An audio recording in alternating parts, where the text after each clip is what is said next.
Hey guys, and welcome back. I'm Steven from Tech Overseas. In today's video, we are going to talk about React useEffect hook. Now, this is probably one of the most essential hook in React. However, it's also one of the most overused hook. That's why this video will help you understand what useEffect is, how to use it effectively, and also what are the best practices in order to avoid common mistakes. So let's jump right in.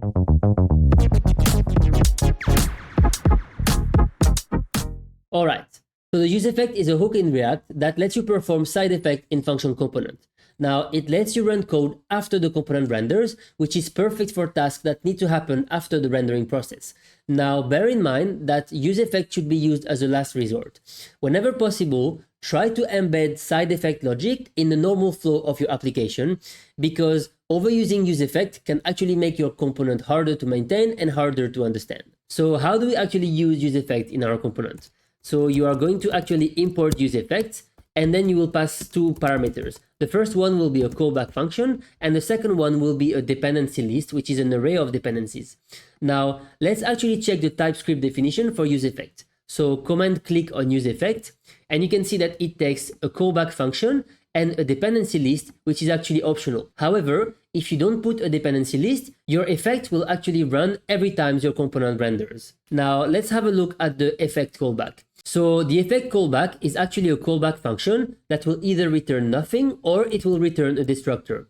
And so the destructor is usually called cleanup, and the purpose of the cleanup function is to actually clean up any side effects that were set up by the effect, such as unsubscribing from a data stream, canceling network requests, removing event listeners, and so on. So this cleanup method will actually prevent memory leaks and make sure that your components behaves correctly. So now let's actually go back to our code and let's see a very simple example where we are going to fetch users from an API and render those users in the page.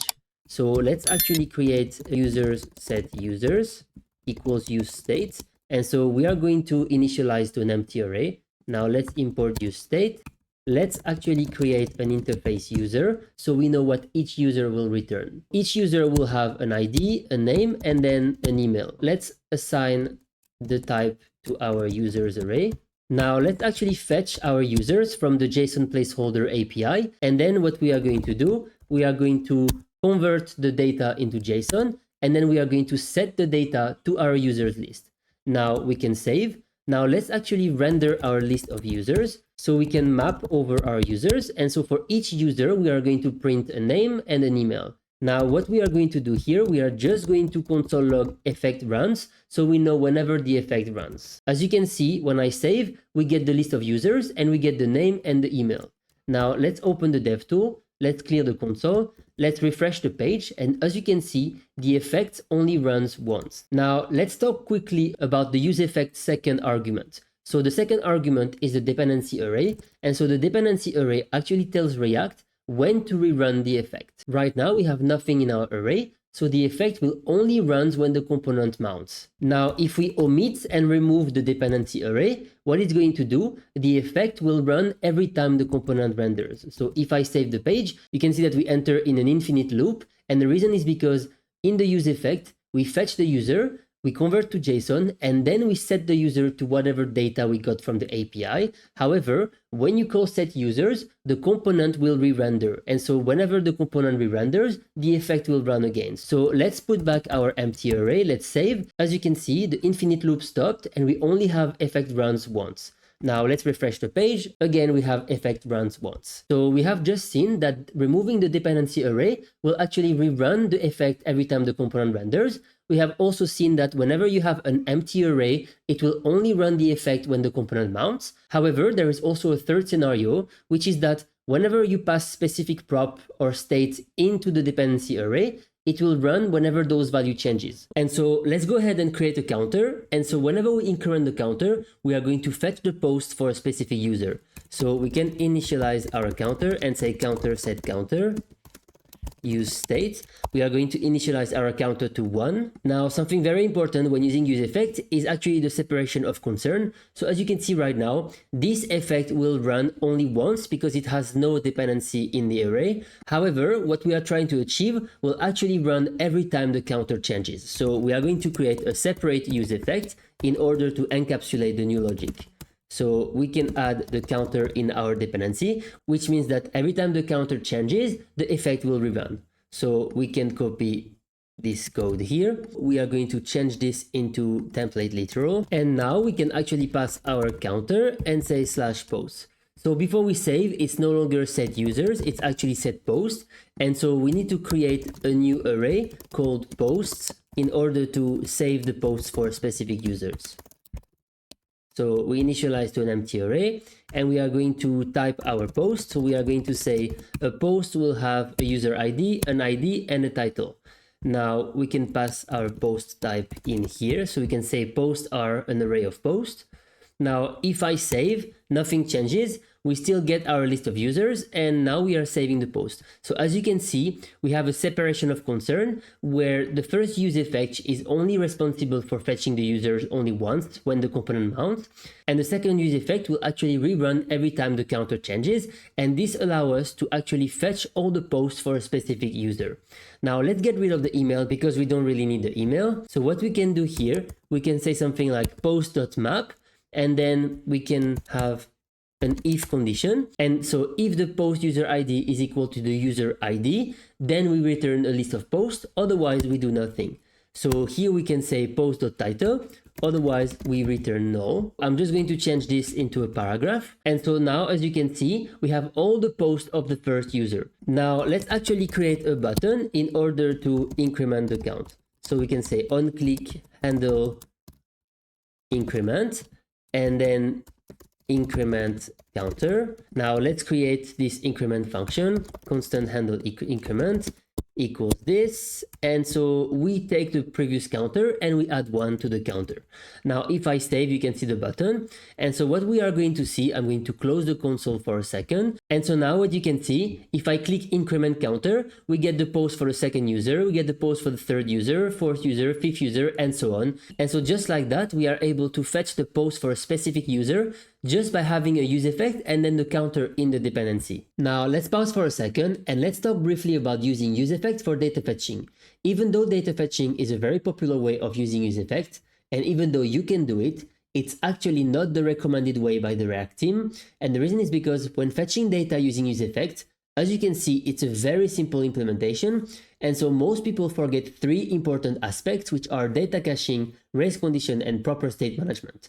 Now for the data caching, when using useEffect, every render or component mount will actually trigger a new data fetch, which means that every time your component render, you're going to hit your API endpoint over and over again. Now, luckily in our case, we are using Next.js, which automatically handles data caching when using fetch. Now, for the race condition, when multiple data fetches are initiated inside useEffect, it can actually lead to race condition, where the response from an earlier request may arrive after a later request. And so this will cause the component to display outdated or incorrect data. In order to showcase this problem, we are going to open the dev tool and we'll go in the network tab and we will change the throttling speed from no throttling to slow 3G. Now what we can do, we will spam the increment counter button, and as you can see, nothing will happen for 1 second, and then all the data will actually change when the API request resolves. So let's go ahead and spam our increment counter button. So I spam it, and as you can see right now, nothing is happening. And then after 1 second, the UI changes once all the API requests have resolved. Now, instead, we should have canceled the previous request and only take the latest request in order to show the most up-to-date data in the UI. In order to optimize our data fetching, we'll actually talk about cleanup function.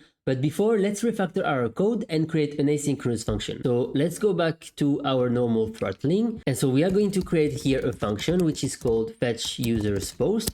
And this will be an asynchronous function, and it will do exactly the same as our previous function. So we can remove this, we can make some space, and here we can actually call the function. So if I call the function, you can see that nothing changes. Now let's actually surround our code with some try catch so we can actually console log the errors if any errors happen, for example. So last but not least, we are actually going to create a function in order to simulate a delay during an API request. So we can say constant sleep, which will be a new promise, which will resolve after a number of milliseconds. Now, after our request, we can actually say await, and then we sleep for 1 second. Now, if I save, again, nothing changes. I will close the dev tool.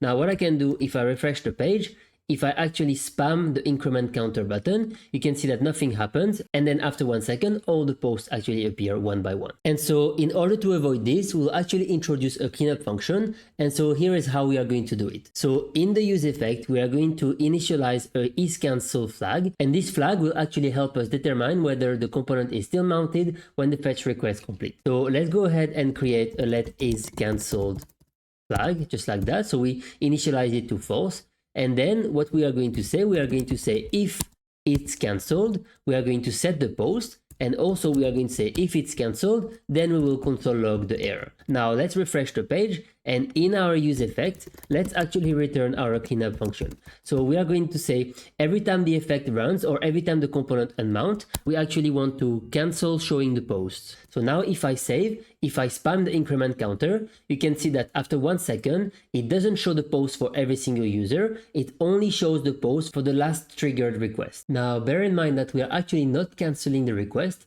All we are doing, we are setting the isCancel flag, and based on this, we are actually deciding whether or not we show the post.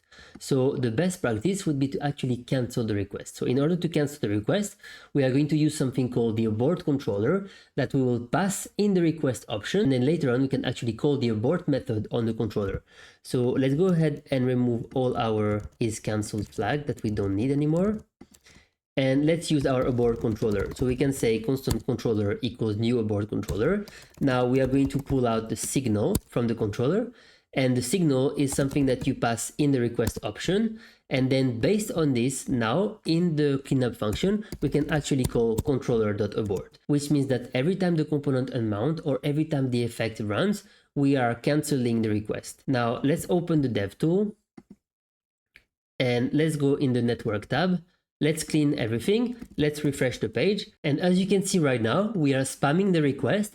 And when we spam the request, you can see that all the previous requests are actually being canceled.